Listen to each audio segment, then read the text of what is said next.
यहाँ पे हम लोग सारी बातें खुल के करते हैं, स्टेरॉइड्स हो, वर्कआउट्स की रूटीन हो, आपके सारी बातें, एवरीथिंग हम लोग ओपन माइंडेड आके बोलते हैं यहाँ पे, क्योंकि बहुत ज़्यादा लोग इसके बारे में डरते बोलने के लिए। तो मैंने सोचा था इस चैनल को स्टार्ट करने के पहले कि आपको सारी रियल जानकारी आपके पास मैं आपको ट्राई करूँ देने की। तो आज जिस टॉपिक में बात करने वाले हम लोग, वही एक बहुत सेंसिटिव टॉपिक है। इतना सेंसिटिव है कि एक मतलब स्टेरॉइड्स के बारे में लोग बहुत सारी बातें कर सकते हैं, लेकिन इसके बारे में आप सोशल मीडिया साइट, यूट्यूब पे कहीं भी जाके देखो, 1% की जानकारी आपको, 2% की जानकारी मिलेगी। इससे ज़्यादा इसके बारे में डिटेल्स कहीं भी नहीं है। मैंने पर्सनली यूट्यूब एंड ऑल सभी जगह पर रिसर्च किया है। तो आज का जो टॉपिक है उसका नाम है मैफेंटरमाइन एंड एम्प, जो हमारा एडेनोसाइन मोनोफॉस्फेट एंड मैफेंटरमाइन, शॉर्ट में टर्मिन जिसे बोलते हैं, बहुत सारे लोग मेरे भाइयों को पता है। तो उसके बारे में बात करेंगे और इतनी डिटेल्स में जानकारी दूंगा मैं उसकी, आपको साइड इफेक्ट्स की दूंगा, मैं बेनिफिट्स की बात नहीं करने वाला नॉर्मल। बिकॉज देखो, टर्मिन के जितने बेनिफिट्स हैं ना, उससे 100 गुना ज़्यादा तो उसके साइड इफेक्ट है। मेरा पर्सनल बहुत ज़्यादा एक्सपीरियंस है टर्मिन के साथ। मैंने आई थिंक बहुत सालों तक टर्मिन एंड एम्प को यूज़ किया है, तो मुझे बहुत डिटेल्स में इसके बारे में पता है, क्या वर्क करता है, कैसे इफेक्ट करता है अपनी बॉडी के ऊपर। मैं अगर बात करूँ इसके इफेक्ट की, मतलब इससे क्या होता है, तो टर्मिन से जब भी हम लोग इंजेक्ट करते हैं तो हमें एक एड्रेनलिन रश मिलता है। एड्रेनलिन रश आपको पता है, आप जब भी टर्मिन इंजेक्ट करते हो, बहुत सारे लोग करते हैं, तो उनको सबको पता है टर्मिन जब भी इंजेक्ट करते हैं तो हमारी मतलब एक एड्रेनलिन रश, क्विक पावर हमें, जैसे कि लाइक बॉडी हमारी रिएक्ट करती है क्विकली। देन हमारा जो ब्लड का फ्लो इंक्रीज हो जाता है मसल एंड ब्रेन तक। और जो हमारा एड्रेनलिन रश के कारण जो हमारा ये क्या बोलते हैं उसको, शुगर को एज अ फ्यूल यूज करना शुरू कर देती है बॉडी एड्रेनलिन रश के कारण। तो ये बस इतने ही ज़्यादा इसके इफेक्ट है, लेकिन ये बहुत टाइम के बाद बहुत ज़्यादा एड्रेनलिन रश प्रोड्यूस कौन करता है, ये भी बात ध्यान में रख लो।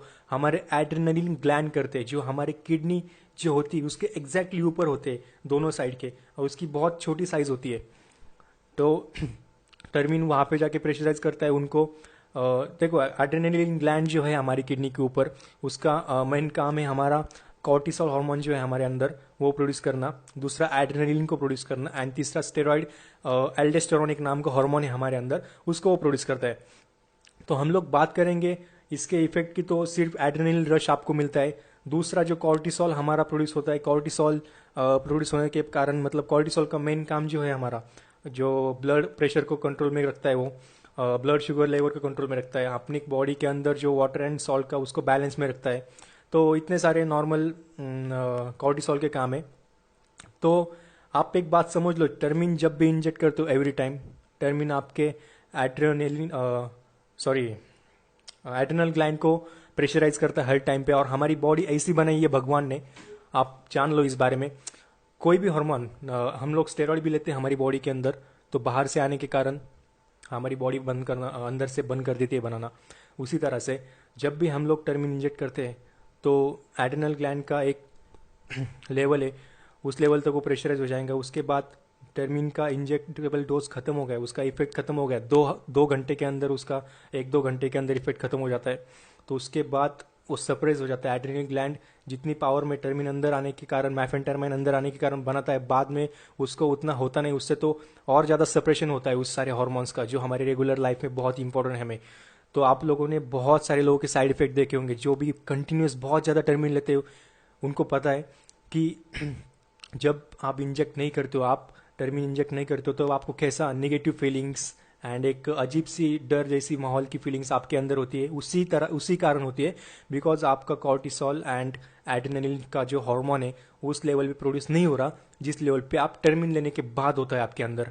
तो इसलिए इस बात को समझना बहुत इंपॉर्टेंट। कॉर्टिसोल हार्मोन जो है हमारा, बहुत इंपॉर्टेंट है बॉडी का, उसका बहुत मेन काम है, जो कि हमारे क्या बोलते हैं उसको, कॉर्टिसोल से मुझे याद नहीं आ रहा अभी फिलहाल, जो मेटाबॉलिज्म को भी रेगुलेट करता है। देन और भी उसका मेमोरी के साथ भी उसका कनेक्शन है कॉर्टिसोल का। ऐसे बहुत सारे काम है। तो टर्मिन एवरी टाइम जो हमारे ग्लैंड के ऊपर, किडनी के ऊपर के जो ग्लैंड है छोटे छोटे, उसको प्रेशराइज करता है ना, तो उसके बाद उसकी पावर कम हो जाती है जब हम टर्मिन इंजेक्ट नहीं करते। तब ये सारे प्रॉब्लम्स, ये हार्मोन्स हमारे उतने लेवल पे प्रोड्यूस नहीं होते हैं जितने लेवल पे बॉडी को रिक्वायर्ड है उसकी, तो है प्रॉब्लम शुरू हो जाते हैं हमारे। सबसे बड़ा पॉइंट दूसरा इसका है, टर्मिन सीएनएस पे बहुत गंदा इफेक्ट करता है। सीएनएस पे मतलब सेंट्रल नर्वस सिस्टम जो है हमारा, जो बॉडी के सारे न्यूरॉन्स, मतलब सिग्नल्स का काम करते हैं, यहाँ से वो इन्फॉर्मेशन ट्रांसफर करते हैं बॉडी के अंदर, उस पर बहुत गंदा इफेक्ट करता है। बिकॉज एवरी टाइम जब आप देखो CNS सेंट्रल नर्वस सिस्टम जो है हमारा, वो न्यूरॉन्स के थ्रू काम करता है। बिकॉज बॉडी की जो भी इन्फॉर्मेशन है वहाँ से यहाँ पे आपको समझो, यहाँ पे मैंने कुछ मतलब क्या बोलते हैं हम लोग, समझो मारा ये किसी पर्टिकुलर बॉडी के पार्ट पे आपको, तो वहाँ की इन्फॉर्मेशन ब्रेन तक हमारा CNS जो न्यूरॉन्स है उसी के थ्रू पास होती है। और हमारे जो न्यूरॉन्स है हमारे वेन्स के थ्रू पास होते रहते हैं। प्रॉपर जितने भी हमारी वेन्स है उसके थ्रू हमारे न्यूरॉन्स की पास आउट होती रहती है बॉडी के, यहाँ से वहाँ वो जाते रहते हैं। तो एवरी टाइम जब आप लोग इंजेक्ट करते हो टर्मिन को, आप वेन्स में करते हो, 100% वेन्स में करते होंगे, इंट्रामस्कुलर भी करते हैं लेकिन बहुत रेयरली, मतलब 1% लोग हो गए जो मतलब इंट्रामस्कुलर उसको इंजेक्ट करते हो, बाकी तो 99.9% लोग IV लेते हैं उसको इंट्रावेंस। तो जब भी आप लोग इंट्रावेंस उसको इंजेक्ट करते हो, आपके बॉडी के न्यूरॉन्स उस टाइम पे डैमेज होते हैं, बिकॉज वो वेन्स के थ्रू पास होते रहते हैं आपके न्यूरॉन्स। आप समझ रहे हो इस बात को, आपके न्यूरॉन्स हर टाइम वेन्स के थ्रू पास होते रहते हैं, और आप जब भी उसको इंजेक्ट करते हो तो न्यूरॉन्स आपके डैमेज हो जाते हैं उसी टाइम पे। और आपको खुद को पता है आप लोग कितनी बार उसको इंजेक्ट करते हैं। हम लोग मतलब मैं खुद बहुत बार मतलब लेता था, मैं बहुत ज़्यादा अमाउंट में लेता था। और मुझे किसी बात का मतलब डर नहीं बोलने को, मैं एक्सेप्ट करता हूँ, मैं लेता था तो लेता था। तो मैं बहुत ज़्यादा अमाउंट में इंजेक्ट करता था एक दिन में उसको। तो मेरे मतलब पर्सनली मुझे थोड़ा मेमोरी का ऐसा फील होने लगा था एक पर्टिकुलर टाइम के बाद। तो यही है, बाद में जाके CNS अगर खराब होता है आपका तो इसका आप पे तो इफेक्ट होता है। लेकिन जिन लोगों की शादी नहीं हुई अभी तक, और शादी होने के बाद जिन लोगों का अभी तक बच्चे नहीं है, और वो अगर इसको बहुत ज़्यादा अमाउंट में लेते हैं, ज़्यादा क्या थोड़ा भी अमाउंट में लेते हैं, तो ये सब बातों से उनके बच्चों के ऊपर भी इफेक्ट आने वाला है। ये बात आप 100% समझ लो। जब आपका बच्चा पैदा होने वाला है तो वो बच्चे के अंदर भी वही मेमोरी लॉस की एंड बाकी सब हॉर्मोन्स की प्रॉब्लम आने वाली 101%। बिकॉज ये जो किडनी के ऊपर के एड्रिनल ग्लैंड एंड आपका CNS, ये बॉडी के सबसे मेन मतलब बोल सकते हैं ब्रेन के बाद दूसरे काम करने वाले ऑर्गन्स एंड फंक्शनल सिस्टम है। तो इसको डैमेज करना मतलब आप समझ सकते हो। आपको 1-2 घंटे के लिए बहुत अच्छा लगता है टर्मिन के कारण, आपको लगता है कि साइड इफेक्ट नहीं है टर्मिन का, कि आप लेते हो उसके बाद क्या कुछ नहीं। लेकिन आप खुद सोचो यार, जब टर्मिन आप लेते हो और जब आप टर्मिन नहीं लिए होते, बहुत सारे लोग तो अभी जिम का वर्कआउट कम और बिना बात के टर्मिन लेते रहते हैं, बिना मतलब कहीं पे जा रहे हैं, किसी को नहीं सोना है, किसी को पार्टी जाने वाले, यार कितने लोग मेरे साथ के, मतलब क्या बोलो, अभी पार्टी जाने के टाइम भी टर्मिन कितने सारे लोग लेते थे। तो वही है इसका, आप खुद सोचो वर्कआउट के टाइम तो आप लेते हो इसको, आपको कैसा फील होता है, एकदम high class rush and quick body action and all power everything. And जब टर्मिन के इफेक्ट खत्म हो जाता है 2-3 घंटे के बाद, तब आपको कैसा फील होता है? आपको भूख नहीं लगती है, आपकी बॉडी एक प्रॉपर शेक करती है एंड नेगेटिव फीलिंग्स, इतनी सारी प्रॉब्लम्स आपके अंदर क्रिएट होती है। तभी सोचिए इसके साइड इफेक्ट लॉन्ग टर्म में तो कितने सारे होने वाले हैं जब आप इसको कंटिन्यू करेंगे बाद में जाके। और दूसरा ये साइड इफेक्ट, और तीसरा सबसे मेन कार्डियक सिस्टम पे भी बहुत गंदा इफेक्ट करता है। देखो मैफेंटारमाइन का मेडिकल इंडस्ट्री में मेन यूज इसको लो ब्लड प्रेशर को कंट्रोल में करने के लिए करते थे। लेकिन इसके जो बाकी साइड इफेक्ट है उसमें तो एक पर्टिकुलर अमाउंट देते थे वो लोग। लेकिन हमारे इधर इंडस्ट्री में, बॉडी बिल्डिंग इंडस्ट्री में जो अमाउंट में लेते हैं यार, मतलब क्या बोलूँ आपको, अभी बोलने वाली बात नहीं। 3-3 बॉटल तक खाली हो जाती है किसी किसी के दिन में, जहाँ की 1 ml मैफेंटारमाइन बहुत ज़्यादा क्वांटिटी समझते हैं लोग, तो वहीं पे 30-30 ml एक बंदा खाली करता है। इतने ज़्यादा एडिक्टेड हो गए उसके, इतने ज़्यादा लेवल पे एडिक्शन है। तो देखो इसका वही है, आप इसको बंद करो, इसका लेने का फ़ायदा कुछ भी नहीं है यार। इसको मतलब आप अच्छा सा प्री वर्कआउट ले लो कोई, तो बहुत अच्छे प्री वर्कआउट मार्केट में आते हैं। और इसको छोड़ने के लिए मैं अलग से वीडियो, तो ठीक है मैं इसी वीडियो में आपको बताता हूँ चलो, बिकॉज अलग से वीडियो बनाने का कोई मकसद नहीं है। अगर आपको टर्मिन को छोड़ने का है ना, बहुत सिंपल है, मैंने खुद ट्राई किया हुआ है। मेडिकल में जाओ, एस्टामिन-3 का एक इंजेक्टेबल लिक्विड सॉल्यूबल सॉल्यूशन आता है एस्टामिन-3 का। वो जो उसमें कंटेंट है, उसके एमिनो के कंटेंट है सारे, आपके एलार्जिनाइन, लूसिन, आइसोलूसिन एंड विटामिन की प्रोफाइल है उसमें प्रॉपर एस्टामिन में। वो प्री वर्कआउट में आप ट्राई कर सकते हो उसको एस्टामिन में। और अगर टर्मिन आपसे डायरेक्टली नहीं छूटता तो मैं बहुत ओपनली अभी एक आपको सॉल्यूशन देता हूँ उसका।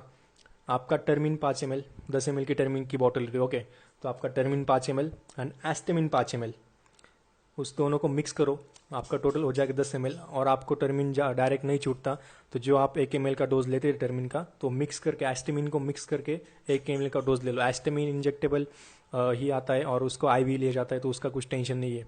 तो उससे क्या होगा, देखो एस्टामिन के कोई ज़्यादा साइड इफेक्ट नहीं, मतलब एमिनो प्रोफाइल है तो बहुत अच्छा है आपकी बॉडी के लिए, और बहुत अच्छा पंप भी देता है यार, टर्मिन से अच्छा है एस्टामिन तो। और उसके बाद आप जो पहले टर्मिन 1 ml लेते थे, एस्टामिन मिक्स करने से टर्मिन की क्वांटिटी आपके बॉडी में कम जाएगी।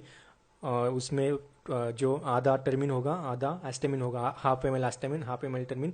तो आगे जाके क्या करो आप लोग कि जैसे जैसे आप इसको लेना शुरू करते हो तो एस्टामिन की क्वांटिटी बढ़ाते जाओ।